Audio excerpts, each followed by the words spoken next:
Merci beaucoup pour cette introduction. Je ne prétends pas comprendre la formule de Bayes encore, hein. J'écris les trucs, mais je ne sais pas trop ce que ça veut dire. Donc je vais essayer de... Alors, je pense, je suis pas sûr de pouvoir récapituler vraiment ce qui a été dit, mais je vais essayer de récapituler l'histoire du monde plutôt. Essayer de voir ce qui se passe au cours de ces dernières années, essayer d'avoir un peu de perspective, parce que si on veut parler du futur un peu lointain, c'est un peu intéressant de voir ce qui s'est passé dans les dernières années. Et alors, ouais, oubliez que vous venez de voir ce que vous n'avez peut-être pas fait gaffe, mais j'aimerais que vous imaginiez dans votre tête à quoi ressemble la courbe de l'extrême pauvreté dans le monde depuis les années 40, on va dire.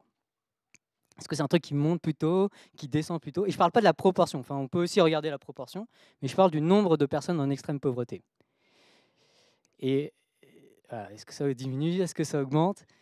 Alors la réponse est, en tout cas d'après Our World in Data, c'est en fait pendant longtemps, enfin le pourcentage diminue, le pourcentage diminue. Et pendant longtemps, parce que la population augmentait beaucoup, le nombre de personnes en extrême pauvreté augmentait quand même. Mais au cours des 30 dernières années, 40, 50, combien d'années, ça commençait à diminuer. Et ce qui est assez époustouflant quand on regarde cette courbe, c'est que voilà, quand on montre une courbe comme ça, j'ai tendance à essayer d'imaginer à quoi ça ressemblait dans le futur. Ça a l'air de descendre. Et si on regarde cette courbe, je pense qu'il y a des raisons d'être optimiste, en tout cas sur l'extrême pauvreté dans le monde. D'autres courbes que j'aimerais montrer, ça c'est le nombre d'enfants morts à cause de différentes maladies dans le monde au cours des 25 dernières années. Là, pareil, il y a une tendance, alors, parfois ça augmente et puis globalement on a l'impression que ça descend. Et si on projetait un peu ces courbes, on a l'impression qu'elles pourraient atteindre zéro. Je ne sais pas si ce sera le cas, mais en tout cas c'est des raisons d'être plutôt optimiste par rapport au futur de l'humanité. Donc, j'ai envie de dire que globalement, il y a des raisons de dire que le monde a tendance à s'améliorer, en tout cas sur ces métriques, hein. Il y a des trucs qui vont moins bien aussi, mais il y a quand même des trucs sur lesquels on peut se réjouir. Et c'est en grande partie grâce aux technologies. Alors, quand je parle technologie, je parle de façon très très générale, et notamment, je pense pas mal à l'expertise médicale, aux médicaments, aux vaccins, qui permettent des progrès assez remarquables. En particulier, l'IA ascendante, et puis, alors, je vais aussi être très général sur l'IA. En fait, je ne veux pas trop parler d'IA, je veux juste parler de systèmes d'information ou de traitement d'information de façon très générale, donc des algorithmes. Et les algorithmes semblent être capables d'améliorer pas mal de choses qui se passent. Et en particulier, moi j'ai fait ma thèse à Montréal, où à Montréal, il y a pas mal de recherches sur comment est-ce qu'on peut améliorer les processus médicaux, notamment dans les hôpitaux.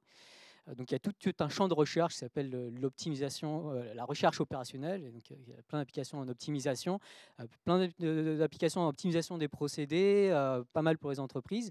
Mais beaucoup de gens s'intéressent de plus en plus aux applications dans le domaine médical, notamment l'organisation au sein d'une structure hospitalière, par exemple. Je suis assez éloigné de tout ça, donc je ne sais pas exactement comment ça marche vraiment en pratique, et j'ai cru comprendre que c'était très compliqué. Notamment parce que la première étape pour pouvoir appliquer des algorithmes de traitement des données, c'est bien sûr d'avoir des données.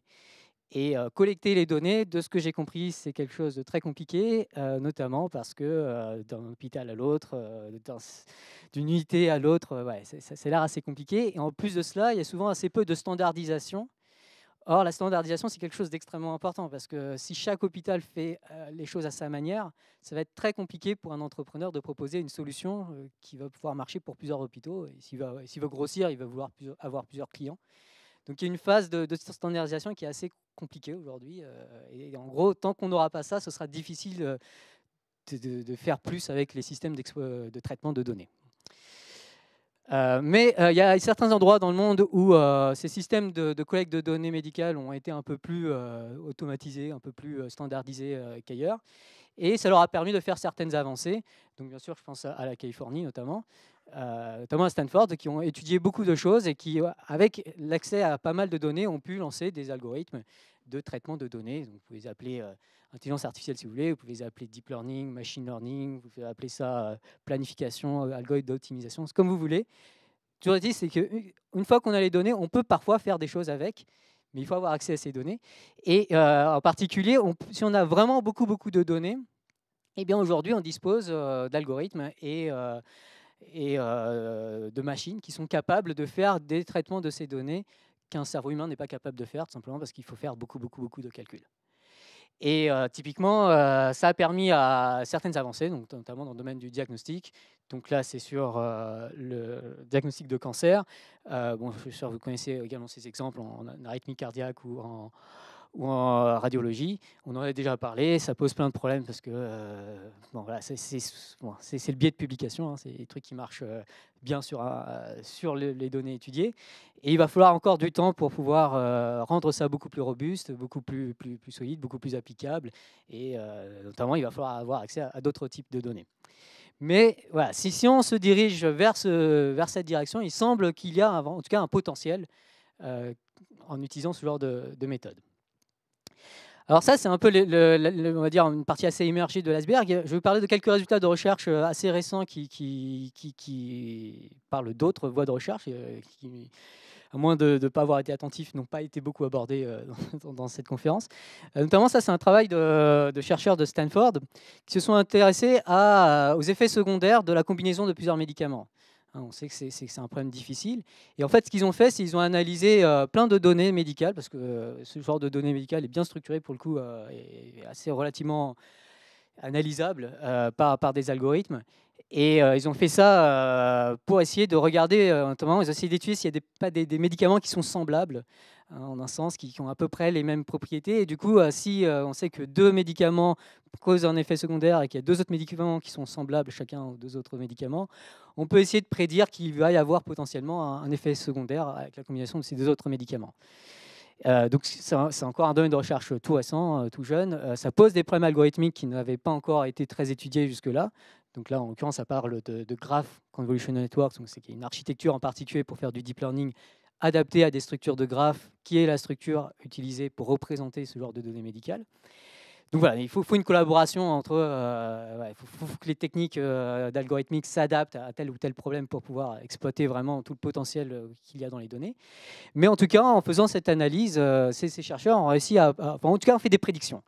Alors, ce qui est intéressant, c'est qu'en fait, ils ont pris les données jusqu'à 2008, si je ne me trompe pas, quelque chose comme ça.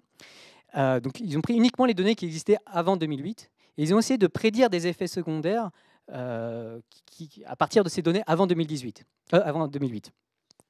Et ce qu'ils ont fait ensuite, c'est qu'ils ont retenu les 10 prédictions sur lesquelles l'algorithme était le plus fiable. Et ce qui est assez remarquable, c'est que dans le top 10, il y en a 5 qui correspondent à des articles qui sont sortis entre 2008 et 2018. C'est-à-dire que cet algorithme, s'il avait été appliqué en 2008, il aurait eu une longueur d'avance sur les chercheurs du domaine. C'est quelque chose d'assez remarquable. Et en plus, ce qui est intéressant, c'est que voilà, là, ce n'est pas un cas où l'algorithme va prendre la responsabilité de ce qui s'est passé, il va juste suggérer, il va dire ah, c'est probable que ceci et cela, ça fasse tel effet. En tout cas, pour l'instant, j'ai tendance à dire ne faites pas confiance à cet algorithme, faites d'autres procédures de test. Mais cet algorithme peut suggérer les procédures de test les plus prometteuses pour essayer de détecter, en tout cas d'anticiper des effets secondaires. Bon, encore une fois, il y a sans doute un biais de sélection et tout ça, il faut faire un petit peu gaffe à ce genre d'annonce. Mais voilà, il semble que ce genre d'axe de recherche soit quelque chose qui soit au moins intéressant pour prédire des effets potentiellement secondaires lorsqu'on prend plusieurs médicaments. Un autre truc qui commence à voilà, c'est encore tout récent, hein, il n'y a pas énormément de papier, mais ça commence à venir petit à petit, c'est l'idée d'utiliser des techniques algorithmiques, notamment du deep learning, pour essayer de prédire, pour essayer de trouver des nouveaux médicaments, pour essayer de prédire quelles sont les nouvelles molécules qui pourraient avoir tel ou tel effet. Donc ça, c'est déjà un survey, donc c'est déjà intéressant qu'ils soient déjà arrivés à cette étape. Mais il y a encore certainement beaucoup plus de recherche à faire dans ce domaine. Et les principes algorithmiques sont assez semblables au cas précédent. Encore une fois, il s'agit souvent d'étudier un peu les médicaments et les similarités entre différents médicaments. Essayer de représenter, on parle de représentation vectorielle, bon, bref, d'avoir une certaine représentation de ces médicaments pour essayer de voir quelles sont, essayer de prédire quelles sont les propriétés de telle ou telle molécule. Un autre truc qui est également tout récent, hein, c'est novembre 2018. Donc c'est l'entreprise DeepMind. Donc vous avez sans doute, que vous connaissez peut-être pour AlphaGo. Ensuite, ils ont fait AlphaZero, ils ont fait AlphaCraft. Et là, en 2018, parce que si vous lisez le mission statement, l'objectif que s'est fixé DeepMind, alors c'est ultra, ouais, c'est ultra start-up, hein, nous, on va faire les choses en 2 étapes. Première chose, résoudre l'intelligence, et deuxième, résoudre tous les problèmes grâce à l'intelligence. Donc voilà, c'est mission statement de DeepMind. Bon voilà, en gros, la première étape, c'était un peu AlphaGo et tout ça. Ils ont fait aussi les jeux d'Atari, les jeux d'arcade. Ouais, petit à petit, ils se dirigent vers des applications plus utiles. Et notamment, l'une des grandes problématiques en algorithmique appliquée à la santé, c'est le problème du repliement des protéines. Donc c'est un problème, j'imagine que vous connaissez sans doute ça mieux que moi, mais voilà, être capable d'anticiper la configuration spatiale d'une protéine permet d'anticiper beaucoup de propriétés de son fonctionnement, et du coup d'anticiper ce qu'elle pourra faire. Est-ce qu'ajouter telle molécule, telle protéine peut faire ci ou ça? Est-ce qu'on peut modifier un peu les protéines? Voilà, il y a pas mal de recherches, c'est une vieille recherche, et dans les années je ne sais pas combien, il y a très longtemps, 80-90, voilà, les gens se sont rendus compte que c'était un problème algorithmique difficile. Ouais, on parle de problème NP complet, bon, voilà, c'est un problème difficile. Et c'était tellement difficile que les gens se disaient, en fait, avec les algorithmes, on n'y arrivera pas. Et il y a un jeu qui avait été lancé, AlphaFold. Non, c'est pas AlphaFold, c'est FoldUp. FoldUp, si je ne me trompe pas, je ne me souviens plus du nom, si quelqu'un le connaît. Bref, il y avait un jeu où l'idée, c'était, vous devez replier votre protéine. Et voilà, c'est un jeu sur Internet, téléchargeable d'Internet, et beaucoup de gens y jouaient. Et en fait, parce que l'idée, c'est qu'il faut trouver une configuration spatiale qui minimise l'énergie. Mais du coup, on peut représenter ça comme un jeu. On peut essayer de bouger les différentes parties de la protéine pour minimiser le score. Le score, c'est l'énergie de la molécule. Et ce qui est assez amusant, c'est que ce genre de résultat a permis de faire des avancées. Donc il y a un papier de Nature qui étudie les résultats de l'analyse des joueurs de ce jeu, Foldit. C'est Foldit, ouais, c'est bien ça, Foldit. Et qui dit, grâce à ça, en fait, on a mieux compris le comportement de telle ou telle protéine. Et là, en gros, ce qu'a fait AlphaFold, c'est de la même façon qu'il avait acquis des performances surhumaines au jeu de Go, au jeu d'échecs. Là, il a atteint des performances surhumaines à ce jeu Foldit, et avec des applications potentielles en médecine, notamment dans l'étude du repliement des protéines. Alors, encore une fois, c'est tout récent. Hein, faudra voir ce que ça va donner dans les années à venir. Mais ça montre qu'il y a des innovations, des découvertes comme ça qui sont assez stupéfiantes. Hein. Alors, enfin, une dernière chose, si on essaie de regarder un peu dans l'avenir, essayer de voir où est-ce que, si on arrive à bien collecter les données, où est-ce que tout ceci peut nous amener, il y a de plus en plus de gens qui parlent de la médecine personnalisée. L'idée qu'au lieu d'avoir des traitements qui sont très normés et qui sont très, très généraux, essayer de prendre en compte les caractéristiques individuelles des différents patients. Et parmi ces caractéristiques individuelles, bien sûr, il y a le séquençage génomique dont le prix diminue beaucoup et qui correspond à des données qui potentiellement permettraient de vraiment bien prédire certaines maladies. Et il y a également toutes sortes de données avec toutes sortes de capteurs, donc par exemple les montres connectées, qui permettent de capter des données auxquelles on n'a pas accès autrement. Et ça fait aussi des montagnes de données. Hein, l'ADN, j'ai oublié de réviser ça, mais je crois que c'est 100 milliards de lettres, quelque chose comme ça. Donc ça fait donc des gigaoctets. Hein, un livre, un gros livre, mon livre, c'est 1 mégaoctet. Donc l'ADN, c'est 100 000 livres. Donc un humain ne pourra pas passer à travers. En plus, c'est mal écrit dans l'ADN. Il y a plein de fautes d'orthographe. Et du coup, ce genre de données, on sait qu'on ne pourra pas y arriver l'humain ne pourra pas les analyser de façon systémique. Et du coup, il y a vraiment un potentiel à faire quelque chose que l'humain ne peut pas faire, tout simplement, et qui permette du diagnostic qu'on ne pourrait pas faire autrement en passant par des technologies de traitement de données. Donc voilà, tout ça, c'est un peu le côté plein de potentiel. L'IA peut potentiellement sauver des vies, faire des trucs trop bien et trop cool.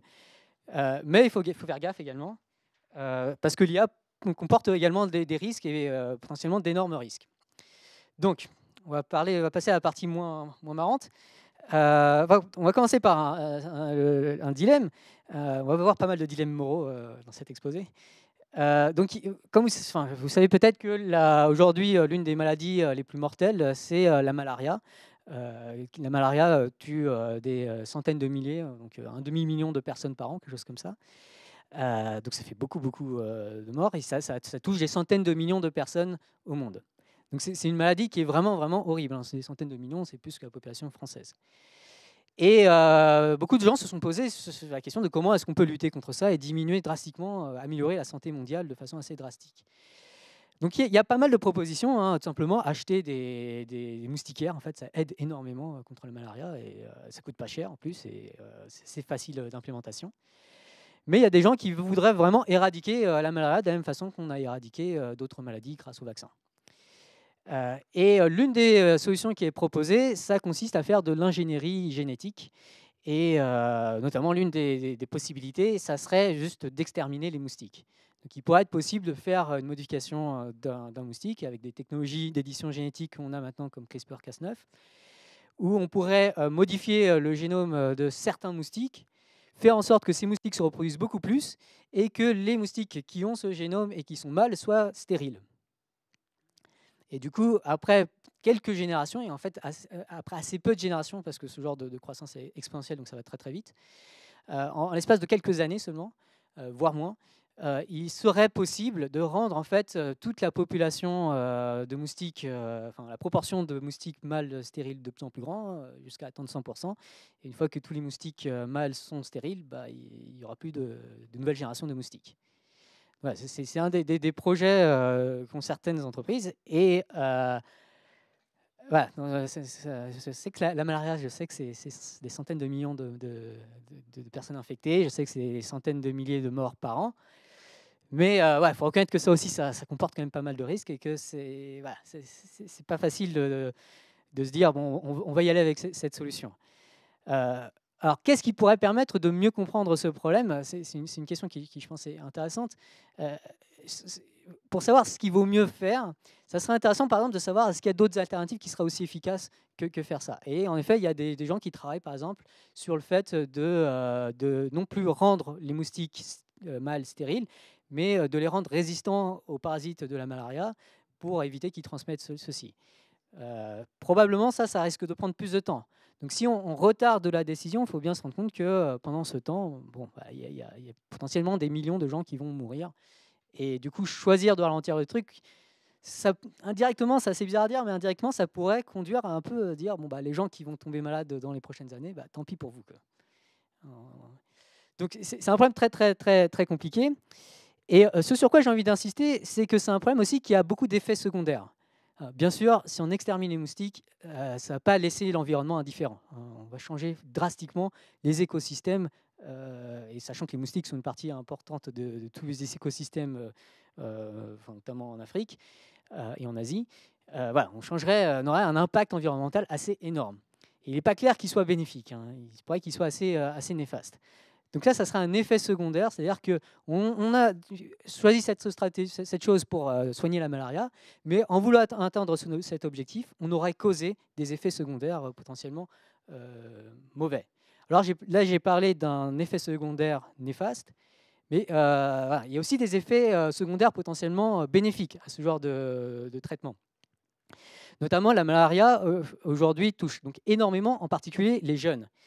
Et il y a de nombreuses études qui montrent qu'en fait, si jamais l'éducation des jeunes dans les pays en voie de développement, l'éducation des jeunes en général, si ça vous préoccupe, vous pouvez vous rendre compte qu'en fait, dans les pays en voie de développement, c'est largement plus facile de faire des progrès, parce que l'éducation nationale est ce qu'elle est. Et du coup, vous pourriez dire qu'il faut améliorer l'éducation dans les pays en voie de développement. Vous pouvez construire une école et tout ça, mais en fait, il y a beaucoup d'études qui montrent que ce genre d'approche n'est pas si efficace. Même à recruter des nouveaux professeurs, construire des écoles et tout ça, ça n'améliore pas drastiquement les performances des élèves. Pour une raison assez contre-intuitive, c'est que les élèves, en fait, dans les pays en voie de développement, sont souvent malades, ne vont pas à l'école, ont des problèmes d'absentéisme et qui ne sont pas dans les meilleures conditions pour étudier, du coup. Et donc, il y a certaines études qui suggèrent que la meilleure façon d'améliorer l'éducation dans les pays en voie de développement, c'est de soigner les maladies récurrentes des pays en voie de développement. Et du coup, voilà, soigner la malaria, indirectement, ça aurait pour effet secondaire d'améliorer aussi l'éducation dans les pays en voie de développement. Voilà, j'ai dit ça parce que souvent, quand on parle d'un sujet, c'est tentant de rester à ce sujet, mais souvent, quand on prend des mesures qui sont assez globales, comme c'est le cas ici, ça va avoir beaucoup d'effets secondaires qui sont très difficiles à anticiper.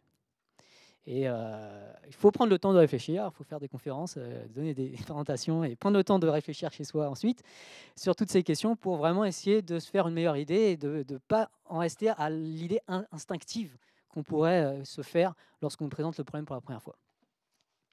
Voilà, donc ça c'est le premier dilemme. Je ne veux pas du tout y répondre, hein. Je ne répondrai à aucun de mes dilemmes, ne vous inquiétez pas.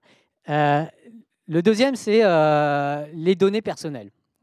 Comme vous savez, déjà, les données personnelles, c'est un potentiel énorme, hein. Le séquençage du génome pourrait permettre d'anticiper énormément de maladies, faire du diagnostic précoce, permettre la réduction des coûts de prise en charge.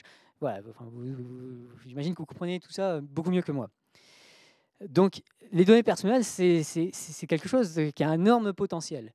Mais c'est aussi, si vous avez entendu parler de RGPD notamment, donc le règlement pour la protection des données personnelles, c'est aussi une préoccupation majeure. C'est extrêmement dangereux, les données personnelles. Il y a beaucoup de gens dont les données personnelles ont été exposées qui ne peuvent plus être recrutés parce que les employeurs disent « bon, bah non, voilà, à cause de vos données personnelles, je n'ai pas envie de recruter ». Et ça peut avoir des conséquences ensuite sur la capacité de la personne à trouver un logement, à juste être accepté de son environnement social. Les conséquences d'avoir ces données personnelles exposées peuvent être vraiment dramatiques. Donc, il faut vraiment prendre soin de ces données personnelles. Mais c'est quelque chose d'extrêmement difficile. En particulier, ce qui est intéressant dans le cas de l'ADN, c'est que si jamais j'exposais une partie de mon ADN au public, et si ça devenait public, en fait, ce n'est pas juste mes données personnelles que je rendrais publiques, puisque mes parents, mon entourage, ma famille a à peu près le même ADN que moi, et que du coup, rien que révéler une partie de mon ADN fait que leurs données personnelles sont violées. Donc en fait, l'effort de protection des données personnelles, ce n'est pas un effort individuel, c'est quelque chose de collectif. Il faut faire attention à ne pas révéler des données personnelles des autres parce qu'on croit que nos données sont personnelles. Tout ça pose vraiment des problèmes, c'est vraiment horrible, hein. C'est vraiment très difficile de penser très clairement à tous ces problèmes. Et voilà, malheureusement, les gains potentiels sont énormes. Enfin, malheureusement, les gains potentiels sont énormes, mais les risques potentiels sont également énormes. Il faut vraiment bien réfléchir à tous ces cas et réfléchir notamment à des systèmes qui permettent d'utiliser, typiquement d'exploiter ces données sans jamais violer leur confidentialité. Et donc, il y a beaucoup de chercheurs, notamment en cryptographie et notamment dans mon université, hein, je suis payé pour dire ça, qui font beaucoup de recherches sur mettre en place des systèmes informatiques d'information, de collecte de données qui soient cryptographiques, qui soient bien sécurisés, qui soient bien chiffrés, qui ne violent pas la confidentialité ou qui la violent de façon pas problématique. Et mettre ça typiquement dans les hôpitaux pour permettre ensuite notamment aux chercheurs de travailler sur ces données et également à avoir par exemple une médecine plus personnalisée. Un autre dilemme moral encore, compliqué. Donc vous avez sans doute entendu parler des fameux bébés CRISPR en Chine. Donc c'est ces bébés qui ont été modifiés génétiquement avant la naissance. Ouais, ça pose tout plein de problèmes et ça fait vraiment flipper et c'est vraiment très, très, très préoccupant. Et a priori, j'ai envie de rejeter ça en bloc. Mais on m'a posé le dilemme suivant que je trouve quand même pas si débile. C'est que, voilà, déjà, séquencer le génome de quelqu'un avant la naissance, ça permet d'anticiper, il y a le cas de la trisomie par exemple, mais ça pourrait permettre d'anticiper des maladies vraiment problématiques. Après, on peut se dire, bon, on passe des maladies problématiques à peut-être d'autres maladies, par exemple, alors je ne suis pas expert, encore une fois, je dis sans doute des bêtises, mais au moins j'aime l'expérience de pensée, donc on va s'attarder sur l'expérience de pensée. Voilà, il pourrait y avoir des morceaux d'ADN qui prédisent par exemple la dépression chez l'enfant, des morceaux d'ADN qui soient prédictifs de la jovialité de l'enfant à naître et potentiellement des risques de dépression. Et du coup, on pourrait se demander, est-ce qu'il faudrait éditer ce genre de morceaux d'ADN? Donc, le réflexe de base, c'est vraiment dire, c'est quand même problématique de modifier l'ADN. Mais en même temps, je me dis, si jamais moi, je devais avoir un enfant et que je savais sa prédisposition à être dépressif, ça serait, je me sentirais extrêmement mal. En tout cas, je dormirais très très mal déjà. Ce serait assez compliqué. Et je serais vraiment pas à l'aise à l'idée de le laisser naître comme ça. Enfin, de laisser naître quelqu'un dont je sais que voilà, il va être dépressif et j'aurais pu faire quelque chose.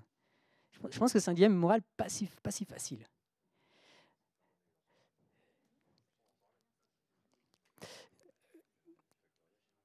Ouais, alors c'est forcément multifactoriel, c'est compliqué.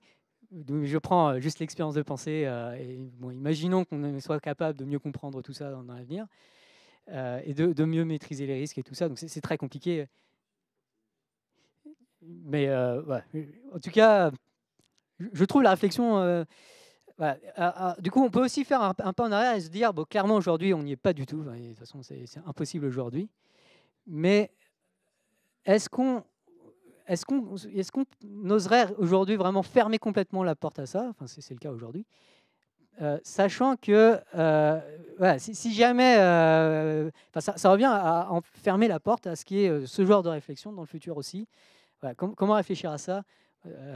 Bon, voilà, je pense que le dilemme est plus subtil que ce que je croyais à la base. Alors, une autre réflexion par rapport à des problèmes potentiels, alors là, c'est pas tant lié à l'intelligence artificielle, c'est plus lié aux risques médicaux directement. Donc, il y a des gens qui réfléchissent au risque de pandémies graves sur Terre, voire à la possibilité qu'il y ait, parce qu'il y a de plus en plus de recherches avec CRISPR sur des trucs, sur des virus et des trucs, voilà. Et du coup, il y a des gens qui estiment que la possibilité notamment de concevoir typiquement des armes biologiques ou d'avoir une faille de sécurité à un moment dans un laboratoire de recherche, la possibilité que ce genre de choses cause des pandémies ou des problématiques de santé globales. Donc, encore une fois, je ne suis absolument pas expert et je ne sais pas trop ce qui en est exactement.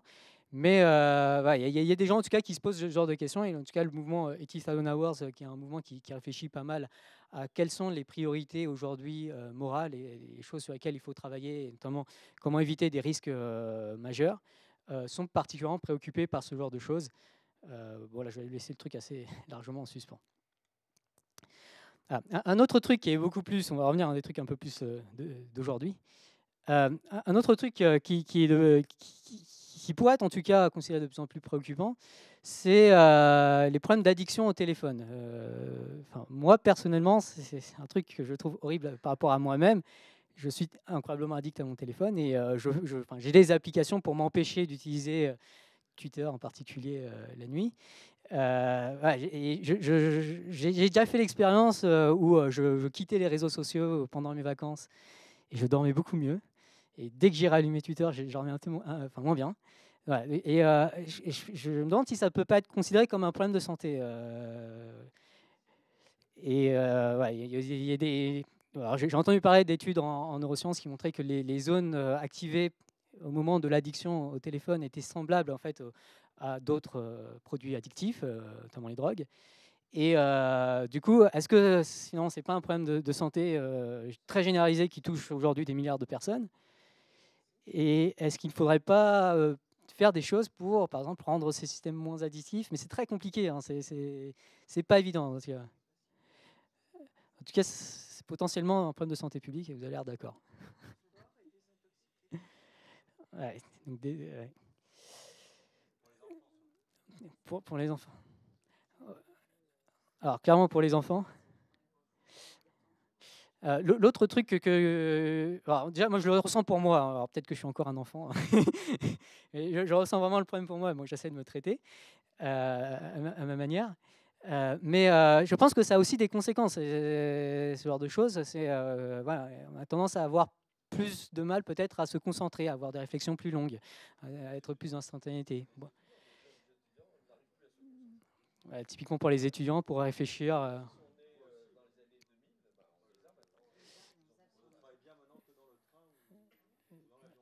En tout cas, moi, ça m'aide parfois de me couper ou de couper la connexion Internet pour travailler, quoi. Et du coup, je pense qu'il faut réfléchir un peu à ces problèmes qui sont des problèmes potentiellement de santé, quoi. Voilà. Alors le truc, c'est que bien sûr, les téléphones et tout ça, c'est rempli d'applications dont le seul but, c'est de garder notre attention. Si on est Facebook, YouTube ou Google, enfin, ces algorithmes sont conçus pour être addictifs, hein. Et- alors, une conséquence potentielle de ce genre de ces IA qui sont déployés dans nos téléphones, qui sont, enfin, en tout cas, ces systèmes de recommandation qui sont vraiment très influents aujourd'hui, c'est la potentielle augmentation de la polarisation idéologique. Alors, c'est sans doute un peu débattu, est-ce que c'est vraiment un lien de cause à effet?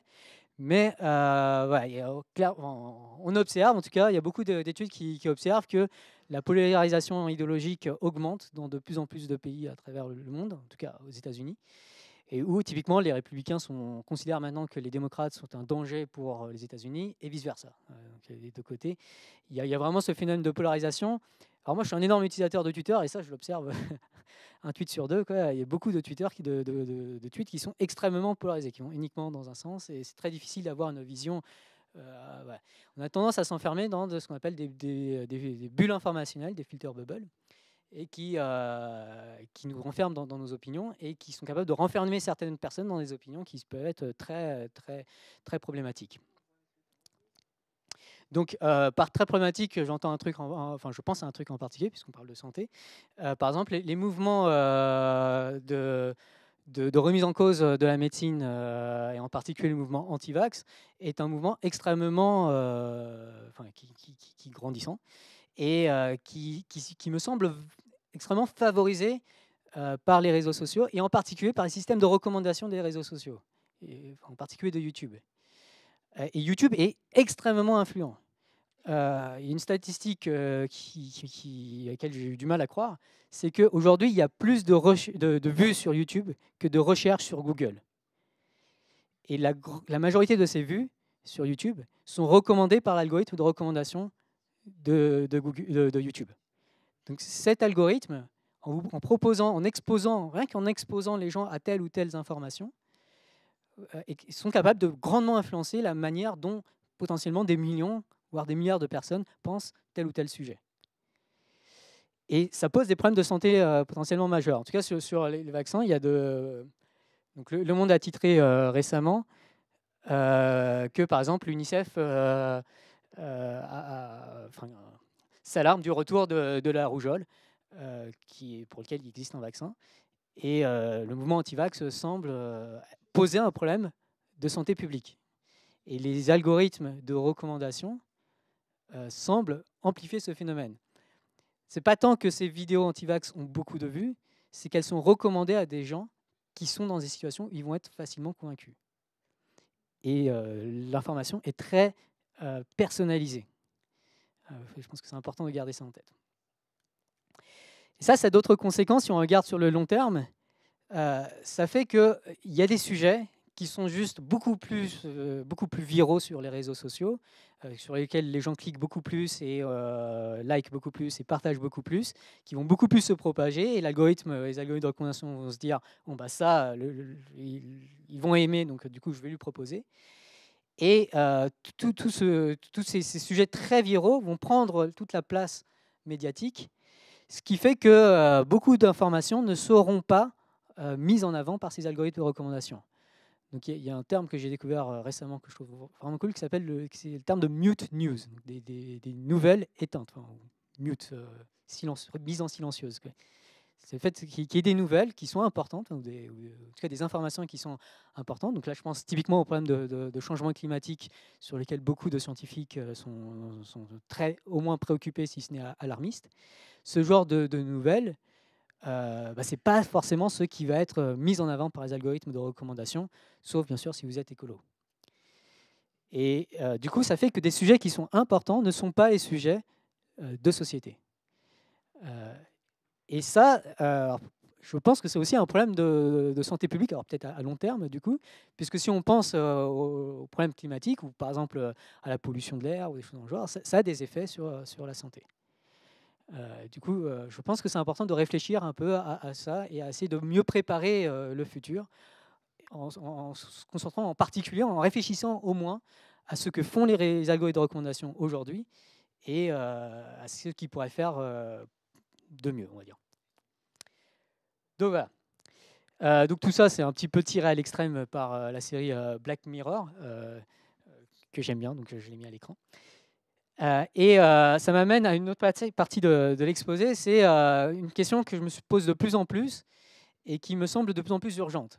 C'est la question de savoir comment rendre les IA bénéfiques, comment rendre les algorithmes, les algorithmes de traitement d'information, comment faire en sorte qu'ils soient bénéfiques, que leur implémentation, leur déploiement fasse en sorte que le monde aille vraiment mieux, et en particulier, comment prendre soin de ces fameux effets secondaires. Parce que l'algorithme de YouTube, lorsqu'il a été lancé, voilà, le but c'est de donner aux gens des vidéos sur lesquelles ils vont cliquer. A priori, ça ne paraît pas scandaleux. Oubliez que YouTube est très gros, oubliez que YouTube l'objectif de proposer du contenu personnalisé aux gens, c'est un truc, en 2012, c'était cool. Enfin, c'était le truc, oui, bah oui, les gens sont sur Internet, ils sont perdus, autant leur proposer un contenu qu'ils vont aimer. Et ça, aujourd'hui, tout Netflix, Facebook, Twitter, tout ça, ils font ça. Mais le truc, c'est que cet objectif a des effets secondaires qui sont potentiellement très difficiles à anticiper si on n'y pense pas. Si on se dit juste, bon, bah, l'objectif était ça.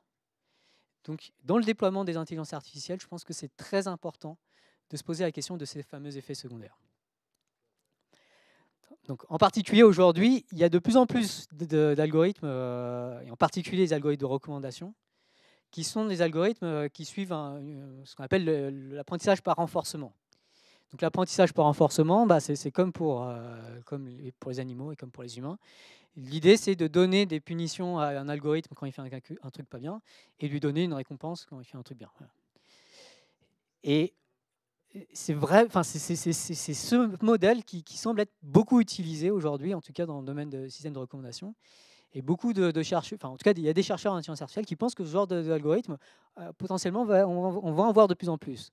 On va fixer un objectif à atteindre et on va laisser l'algorithme faire de la maximisation, trouver des stratégies pour atteindre au mieux cet objectif. Et l'objectif, le truc, c'est que l'objectif, a priori, peut paraître innocent.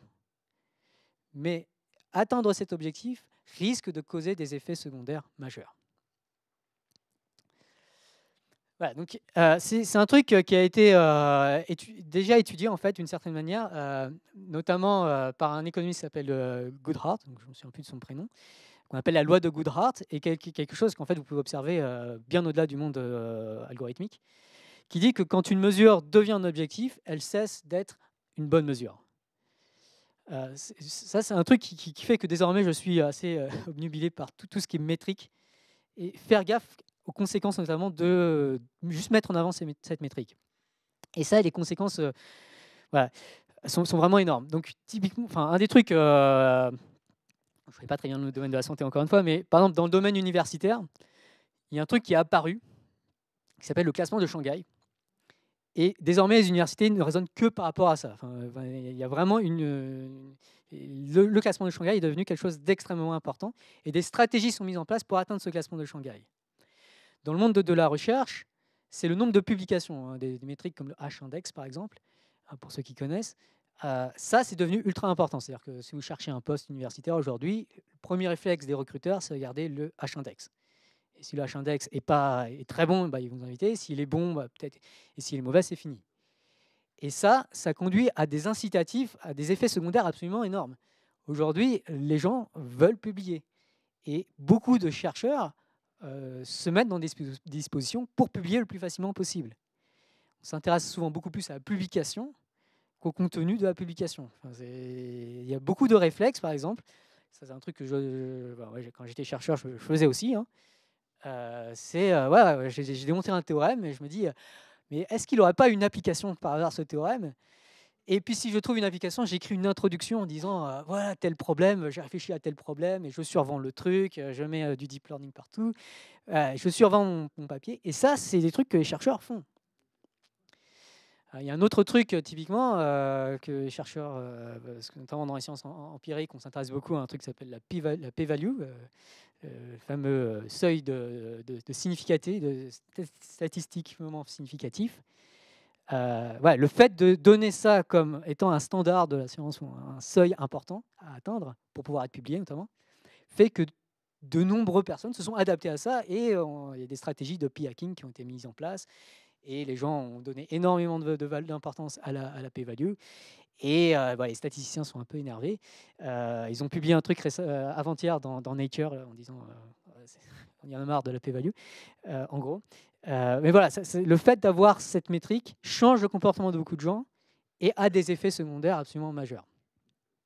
C'est un truc qui est énormément discuté dans le livre de Cathy O'Neil, Algorithme, la bombe à retardement. Je préfère le titre en anglais qui est Weapons of Math Destruction. Je suis un petit peu matheux, j'aime bien les jeux de mots.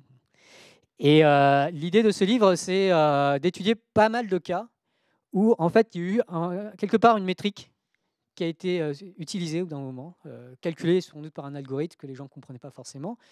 Mais même si l'H-index, les chercheurs comprennent le H-index, ça, il n'y a pas de souci. Même si la métrique est très bien comprise, le fait d'en faire un objectif fait qu'il va y avoir des effets secondaires. Et si on n'y a pas réfléchi, ils peuvent être très indésirables et poser problème. Et il en est de même pour les algorithmes qui fonctionnent par renforcement. Voilà, donc ça c'est un problème, mais en fait, il y a énormément d'autres problèmes par rapport à l'intelligence artificielle et au traitement de données automatisées. Notamment, il y a pas mal de chercheurs, notamment Mehdi El-Mamdi, qui travaille aussi à l'EPFL, qui s'est intéressé au problème de est-ce qu'on peut modifier le comportement d'une intelligence artificielle ou exploiter ses failles. Dans le jargon en anglais, on parle de hacking, de hacker l'intelligence artificielle. Et ça peut prendre plusieurs formes. Et en particulier, ça, c'est un problème qui me semble de plus en plus important. Et malheureusement, il n'y a pas encore assez d'outils pour réfléchir à ces problèmes. Donc, par exemple, donc ça, c'est il y a un mois, 20 février, c'est un mois. Donc, Wired titrait que il y a beaucoup d'annonceurs sur YouTube qui sont partis de YouTube. Pourquoi? Parce qu'ils se sont rendus compte que leur publicité passait juste avant des vidéos pédophiles. Et bon, forcément, ils n'ont pas envie d'être associés à des vidéos pédophiles. Alors, vous pouvez... parce que souvent, quand je parle de YouTube, les gens disent « ouais, YouTube est méchant » et tout ça. Mais là, c'est un problème que YouTube veut résoudre. YouTube a un algorithme de censure de vidéos pédophiles. Le problème, c'est que censurer les vidéos pédophiles et uniquement les vidéos pédophiles est un problème très difficile. Alors, on peut faire un algorithme qui est très performant. Et leur algorithme est sans doute très performant. Je suis sûr qu'il a 99,99% de taux de réussite. Mais le truc, c'est que le nombre de vidéos pédophiles qui sont uploadées sur YouTube est probablement de l'ordre du million. Donc même si vous avez 99,99% de taux de réussite, il restera une bonne partie de ces vidéos, peut-être 100 vidéos, qui finiront par passer le filtre. En fait, c'est pire que ça. C'est pire que ça parce que les gens qui utilisent YouTube, les gens qui uploadent ces vidéos, ils ne sont pas idiots. Et souvent, ils ont des intérêts, ce qui les motive. Ce qui fait qu'ils vont vouloir passer le filtre. Et du coup, ils vont essayer plein de réglages. Donc, si vous avez déjà produit une vidéo, vous pouvez changer la balance des blancs, la luminosité, le contraste, la forme de la voix, tourner un petit peu la vidéo de 1 degré. Enfin, vous pouvez essayer plein de trucs pour pouvoir passer le filtre. Et si jamais il y a une astuce où vous trouvez que ça marche, vous allez la répéter. Donc le truc, c'est que la faille de YouTube, même si c'est 0,01%, à partir du moment où elle est détectée par un attaquant, l'attaquant ne va faire qu'exploiter cette faille. Et du coup, en fait, l'algorithme de censure devient inutile. En tout cas, il est possible pour l'attaquant de passer ce filtre. Donc, comment?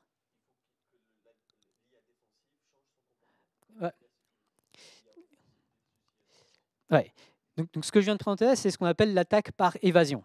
C'est un truc qu'on a découvert assez récemment, j'ai envie de dire. De toute façon, le machine learning, tout ça, les trucs un peu comme ça de deep learning ne sont pas forcément très vieux. Mais c'est un truc, il y a un mec qui s'appelle Ian Goodfellow. Il est devenu une superstar mondiale en intelligence artificielle. Pourquoi? Parce qu'il a découvert cette attaque. Bon, il n'y a pas que ça, je suis un peu méchant avec lui. Il est intelligent quand même. Mais voilà, ça vraiment... et aujourd'hui, il y a besoin de meilleures stratégies parce qu'on ne peut pas... c'est un problème très difficile. Du coup, l'une des solutions, je crois que je n'ai pas prévu d'en parler, du coup c'est pas dans la slide, non. Ça serait d'avoir un apprentissage continu qui permet constamment de corriger et de s'adapter aux failles dont on a l'impression qu'elles sont exploitées. Et ça aussi, c'est un problème très difficile, parce que aujourd'hui, la manière dont YouTube apprend, souvent, YouTube va exploiter des données qui ne sont pas des données générées par YouTube, qui ne sont pas des données finement collectées, sécurisées, contrôlées par YouTube.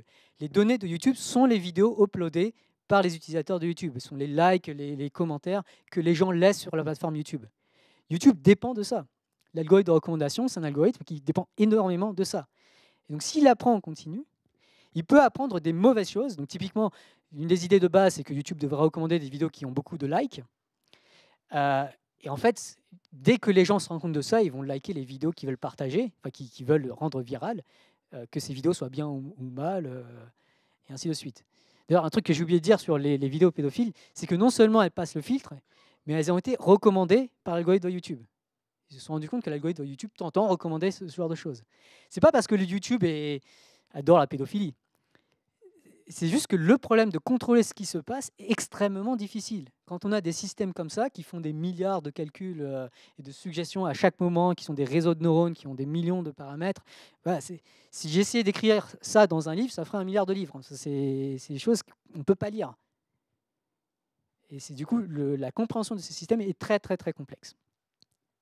Donc, le deuxième type d'attaque dont j'ai parlé, le fait de donner des données notamment les algorithmes qui font du machine learning et qui apprennent de ces données, le fait de donner des données qui vont les induire en erreur, qui vont faire en sorte qu'ils ont un comportement qui est mauvais pour l'objectif de l'intelligence artificielle, mais bon pour nous, c'est ce qu'on appelle l'attaque par empoisonnement. Et ça, typiquement, si jamais vous vouliez faire des données médicales voilà, des trucs sur les vaccins, typiquement, il faut s'attendre à ce que les antivax vont chercher à mettre des fausses données dans votre jeu de données. Et si vos données, c'est des données collectées comme ça sur Internet via YouTube ou quelque chose comme ça, les antivax auront pleinement l'opportunité de mettre plein de fausses données dans les données d'apprentissage de l'algorithme. Donc l'attaque par empoisonnement, c'est tout nouveau, hein, c'est tout nouveau, c'est 2017. Et il y a besoin de beaucoup mieux comprendre tout ça et de savoir comment se prémunir contre ce genre d'attaque. Notamment, donc Mehdi, une des idées qu'il propose, c'est d'avoir des certifications, hein, simplement, un peu comme on fonctionne en mode peer review ou avec des diplômes dans la société. Voilà, certaines données devraient être plus labellisées, par exemple, si elles viennent du CNRS ou quelque chose d'autre comme ça, elles devraient avoir plus de valeur et essayer de réfléchir par rapport à ça. Donc il faut penser aussi une structure de ces données et comment toutes les données ne se valent pas. Ça revient à dire ça. Et il faut être capable de déceler les données qui sont plus fiables, qui ont plus de valeur et de leur donner plus d'importance. Et c'est un problème difficile, malheureusement. Alors, sans transition, donc on a pas mal parlé de l'objectif, on a vu que c'était compliqué et tout ça, et en plus l'objectif, quand il dépend des données, ça pose beaucoup de problèmes. Mais une question plus fondamentale que beaucoup de gens, que de plus en plus de gens se posent, c'est comment concevoir un bon objectif? Comment concevoir des bonnes métriques? Comment est-ce qu'on peut mesurer les performances d'un hôpital, par exemple? C'est un problème extrêmement difficile. Et il y a beaucoup de gens qui réfléchissent à ça et qui se disent peut-être qu'on peut essayer d'inférer, parce que souvent on a une intuition à un hôpital, on a une intuition de si ça fait ça, c'est plutôt bien, si ça fait ça, c'est plutôt mal. Et donc l'idée de pas mal de personnes, c'est essayer d'apprendre de nos intuitions, essayer de formaliser un peu nos intuitions à l'aide de techniques algorithmiques. Alors dans ce cas assez simple, donc, vous avez déjà entendu parler de ce dilemme des voitures autonomes, voilà, si elles doivent tuer 5 personnes versus 5 chiens, je crois que c'est des chiens. 3 chiens, un chat. Voilà. Qu'est-ce qu'elle doit faire? Est-ce qu'elle va faire plutôt à gauche, à droite? Voilà. Donc ça, c'est un site qui a essayé de collecter des données par rapport aux préférences des humains dans ce genre de situation. C'est Moral Machines, c'est un site qui a été lancé sur le serveur du MIT. Et ils ont posé des millions de dilemmes comme ça, et il y a eu de millions de réponses de millions d'internautes. Ce qui fait une belle base de données. Et donc il y a plein de choses assez marrantes par rapport à ça. Par exemple, les Chinois veulent sauver à tout prix le conducteur, alors que les Japonais veulent sauver à tout prix le piéton. Donc ça pose aussi des problèmes, du coup. Bon, bref. Et donc ça c'est intéressant, c'est déjà intéressant d'avoir ces données, mais en fait, ça ne suffit pas. Parce que ces données, c'est uniquement 1 million de cas. Le nombre de cas que peut potentiellement rencontrer une voiture autonome est beaucoup plus grand que ça. Le nombre de configurations que vous pouvez imaginer, en fait, c'est exponentiel. C'est vraiment un truc très compliqué. Et il faut absolument être capable d'extrapoler. Peut-être que l'intelligence artificielle va avoir vu 2 ou 3 de mes réponses et elle peut vouloir chercher à extrapoler, essayer d'imaginer ce que j'aurais préféré dans telle ou telle autre situation. Et donc, un des trucs qui a été fait par des chercheurs, donc on en a parlé dans une vidéo avec une autre youtubeuse. Donc c'est un article de chercheurs du MIT et de Carnegie Mellon University. Ce qu'ils ont essayé de faire, c'est de faire un système qui donc, prend les données de Moral Machines, donc les préférences des différentes personnes, ensuite essayer d'extrapoler ce qu'elles auraient préféré dans d'autres cas, et ensuite de simuler une démocratie virtuelle, de faire une espèce de vote entre les personnes simulées pour voir ce qui en ressort et prendre une décision qui correspond en gros à l'avis de la majorité. C'est en gros ce qu'ils ont fait. Et en fait, ça pose plein de problèmes parce qu'il faut faire ça en temps réel. C'est-à-dire que la voiture autonome, elle va découvrir une situation qui n'a jamais été traitée avant par l'algorithme. Encore une fois, parce que le nombre de situations est énorme et on ne peut pas tous les anticiper. Et du coup, la voiture doit décider en une fraction de seconde, enfin doit faire toutes ces simulations de démocratie virtuelle en une fraction de seconde. Ça pose plein de problèmes. Mais la démarche fait réfléchir, on va dire. Parce qu'une certaine manière, ça revient à décider des valeurs morales via la démocratie. Alors ça, a priori, ça paraît bien. Mais ouais, il y a plusieurs philosophes moraux qui se sont dit, mais quand même, moi j'ai étudié la philosophie depuis 30 ans, je pense comprendre mieux les enjeux moraux que le chinois, ou je sais pas, que quelqu'un d'autre. Est-ce qu'il n'y aurait pas une valeur finalement à l'expertise d'une personne, y compris sur des questions morales? On peut se poser la question. En tout cas, ça pose pas mal la question. Donc, et là, c'est un cas assez simple, j'ai envie de dire.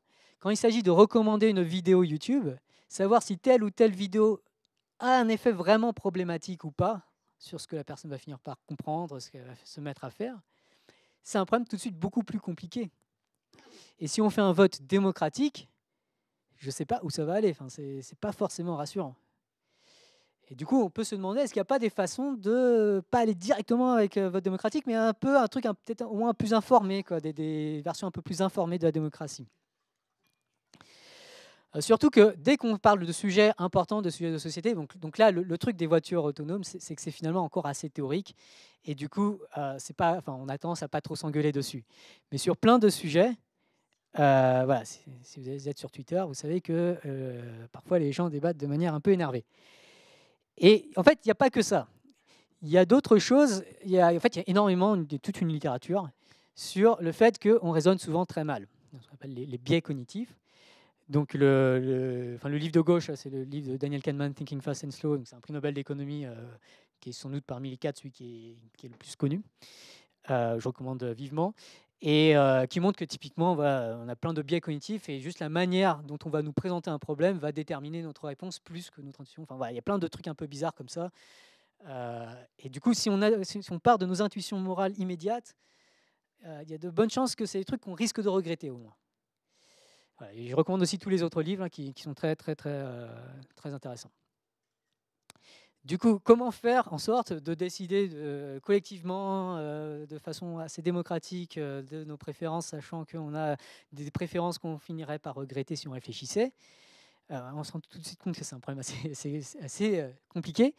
Et il y a une idée qui a été proposée qui consiste à programmer non pas ce qu'on veut dès l'instant, mais essayer de donner pour objectif aux intelligences artificielles, notamment par renforcement, ce qu'on voudrait vouloir. Alors, ce n'est pas très clair ce que ça veut dire exactement, mais je pense qu'intuitivement, on se fait un petit peu une idée de, voilà, quand je suis sur YouTube, je veux un truc parce que voilà, je suis un peu fatigué. Mais si je réfléchissais davantage à ce que je voudrais vouloir quand je suis sur YouTube, si je ne subis pas mes addictions immédiates, mais si j'étais capable de contrôler un peu mes addictions et de réfléchir, donc ce que Kahneman appelle le système 2, le système plus lent, c'est plus ce que ce système 2 plus lent aurait conclu qu'il faudrait préférer. Enfin, c'est un petit peu ça l'idée. Bon, après, idéalement, il faut essayer d'imaginer ce système 2 une fois qu'il a bien réfléchi, qu'il a eu toutes les informations. C'est très compliqué. Mais il y a des gens qui essaient de prendre ça plus ou moins au sérieux et essaient d'imaginer ce qu'on voudrait vouloir si on réfléchissait davantage. Et au-delà de la question algorithmique, je pense que c'est une question fascinante à se poser. C'est une question que j'essaie de me poser régulièrement. En tout cas, je voudrais vouloir me poser des questions sur ce que je voudrais vouloir. C'est un peu compliqué. Mais je pense que c'est au moins un truc instructif individuellement. Ouais. Il y a certains philosophes, comme par exemple Nick Bostrom, qui pensent qu'il va falloir y passer. Et il y a aussi des ingénieurs qui pensent qu'il va falloir y passer. On a des systèmes dont l'objectif est très difficile à concevoir. Qu'est-ce qu'on veut vraiment de la démocratie? Qu'est-ce qu'on veut vraiment de la France? C'est compliqué. Au moins, on peut reconnaître que c'est compliqué, les préférences individuelles, et qu'elles sont difficiles à exprimer. Et qu'il va falloir, mais c'est souhaitable, en tout cas, ça paraît souhaitable d'essayer de passer par là, essayer de comprendre ce qu'on voudrait vouloir collectivement. Voilà, donc j'ai un peu réfléchi moi-même un peu à ces questions. Donc j'ai écrit, si vous voulez en savoir plus, j'ai écrit un article dédié vraiment sur ce sujet, qui essaie de faire le tour d'horizon sur tous les problèmes qu'il faudra résoudre pour rendre une intelligence artificielle, un système de traitement de données. En particulier, je m'intéresse pas mal à l'apprentissage par renforcement, donc concevoir un objectif en particulier. Comment faire ça de façon robuste, fiable et bénéfique? Et c'est un problème extrêmement compliqué. Et pour l'instant, je dirais qu'on est au niveau 0 de la recherche dans ce domaine. Enfin, 1. Je ne sais pas combien de niveaux, mais voilà, on n'est pas très avancé encore et il faut beaucoup plus se poser ce genre de questions, je pense. En tout cas, c'est ce que je défends dans cette thèse, dans cet article, où l'idée aussi, c'est essayer de décomposer le problème, parce que le problème est extrêmement complexe, il y a plein de choses à faire, mais c'est essayer d'identifier plein de petits sous-problèmes, avec l'espoir que la combinaison des sous-problèmes conduise à une solution générale. Et idéalement, en particulier, ça pourrait permettre à différentes personnes avec différentes expertises de savoir dans quel sujet investir leur temps, essayer de savoir quel est le sujet qui est le plus pertinent à telle ou telle discipline. Voilà. Je vais sauter cette slide. Mais globalement, en tout cas, si on veut aller dans cette direction, si on est préoccupé par les risques notamment, et notamment les effets secondaires, qui sont très difficiles à prévoir, encore une fois, il me semble que c'est très important de donner l'importance à ces différentes choses. Donc typiquement, financer la recherche dans ce genre de domaine. On parle parfois de la sécurité des intelligences artificielles. Voilà, c'est un problème. Voilà. YouTube est intéressé par ce problème typiquement parce que aujourd'hui, l'algorithme de censure de YouTube n'est pas sécurisé. Il laisse passer des vidéos pédophiles. Un autre problème, ça serait attirer les talents parce que ce sont des problèmes techniquement très difficiles. Il y a beaucoup de choses à lire déjà, c'est très vaste. Mais en plus, c'est des problèmes qui sont c'est difficile de bien les penser. En plus, ça mélange plein de notions de probabilité, tout ça. Et du coup, c'est important que les gens qui s'intéressent à ce domaine soient en particulier, plutôt que les gens brillants puissent s'intéresser un peu à ce domaine. Ensuite, c'est important de valoriser la sécurité. Parfois, j'ai envie de dire, si une startup présente une IA, j'ai envie de dire, est-ce que vous avez pensé un peu à la sécurité? Est-ce que le système va être robuste? Est-ce que si des gens vont chercher à mal utiliser intentionnellement le système, ils vont faire en sorte que le système capote, finisse par dysfonctionner? Donner l'importance à la sécurité et également donner l'importance à mieux débattre, qui me semble aussi extrêmement important parce que sur beaucoup de ces sujets, on a tendance à avoir beaucoup d'intuition morale et c'est pas facile forcément de débattre de ces intuitions morales. On a tendance à avoir des réactions très instinctives et du coup, ça peut être difficile de bien débattre de ces sujets, mais ça me semble indispensable si on veut faire en sorte que le déploiement des intelligences artificielles se passe aussi bien que possible. Et ceci conclut ma présentation. Merci.